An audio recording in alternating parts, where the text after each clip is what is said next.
Okay guys, so today we're going to be editing a time lapse. So what I've done is I've taken this camera, Nikon D7000 with a 14mm lens, not this one, this is a 50mm lens. I've taken this camera combo, stuck it outside in my backyard, took some long exposure shots of the sky, about 300 shots or so, and what we're going to do now is going to edit. But I'm going to tell you right now that the shots do not look very good, but when you put it in the time lapse, anything looks good in the time lapse. So let's get started. First thing, I'm going to open Lightroom. Okay, so what I've done, I've already taken all the footage and threw it into Lightroom. So I'm just going to let it load. Okay, so all the pictures are already in Lightroom. As you can see, I have a whole bunch. I also did one indoors, so inside the house. But primarily, we're just going to take these few here, right? I think it starts about, oh, here. Where is edit? There it is.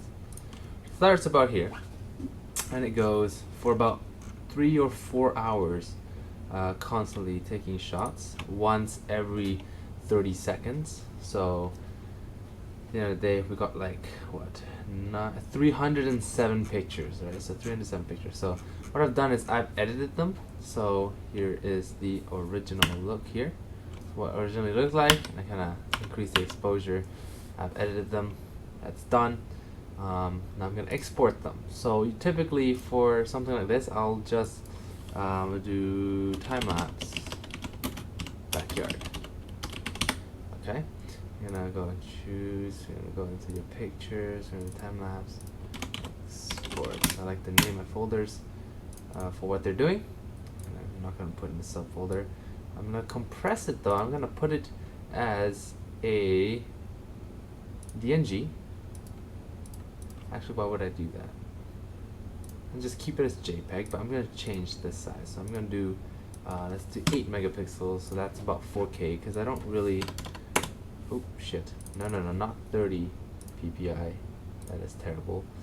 Hit the enter key too fast. So that is 300 ppi, and it's a little overkill, but whatever.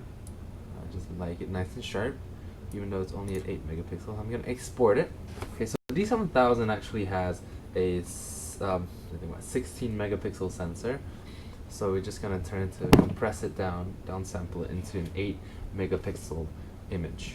So we're just gonna wait for the file to export. Okay, so the export is now completed. I'm just gonna leave Lightroom and I'm gonna click yes, quit, blah blah blah. Yeah, I'm gonna pop into, so I was working on something else earlier. I'm gonna pop into time lapse export, and you can see all the JPEG footage right here. Easy enough, right? It's easy enough. So what you're gonna do is pop into Premiere, hit yes, and you are going to open up Premiere, project time lapse. We call it time lapse backyard. Nice and easy. Okay, pop to pictures. Let's put it here. Select this folder. Playback engine. Blah blah blah. Okay, let's just get it opened. I'm gonna hit import. Import. Pictures, time lapse, exports. Click the first one, or we can click them all. What's weird is actually that image sequence is usually, oh, maybe there's no number. That's why it doesn't open it the way I expected it to. That just see that time lapse going on there. There's some wind, and then last night it actually started raining when I was doing the time lapse. So look at that. See, you have your time lapse done right there. Easy. Bam. You can barely see any stars because it's all just obscured by the clouds. So it's just unfortunate, Kind of see the stars moving, but maybe tonight I'll do another one. Okay, you just can take that and plop it into your timeline. There you go. It's really easy actually. The main thing is that when you export, you kind of want to export with numbers. So when you export, you can start with 1, 2, 3, 4, 5. As long as your name your file name has numbers, you're fine. Okay, and once you import, you need to click, just like I did earlier, import. You know, the first one didn't work because there was no numbers there. And you click the second one where there's numbers. You don't click all of them. You don't select all of them. You just select the first one with a number, and then you click the image sequence little check mark there, and then you click open. It'll import it in, and then you're done. There you go, your time lapse. Okay, so I'll get into the specifics of how to take a time lapse maybe tonight if I have time. Then we can shoot a time lapse tonight as well. Hopefully it's not raining.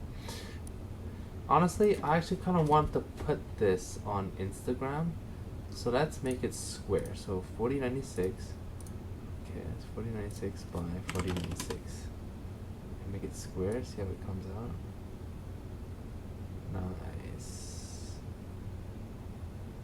It doesn't come out that nice, honestly. It's 4096 by, let's do it, you know what, let's do just high quality, okay, this way, scale to fit.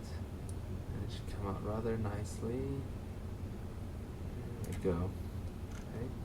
So bit rate should be kind of high, doesn't really matter.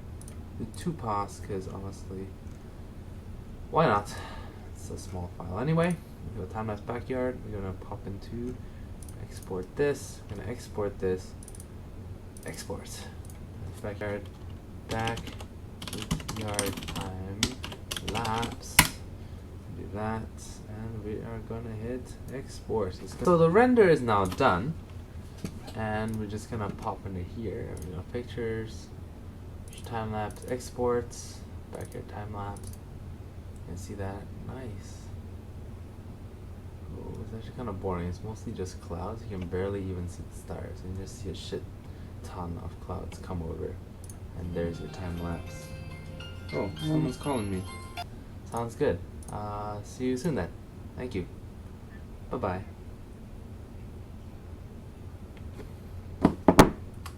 So, fantastic news. My bike just came in. But before we get too excited, we're just gonna finish up this time-lapse thing, okay?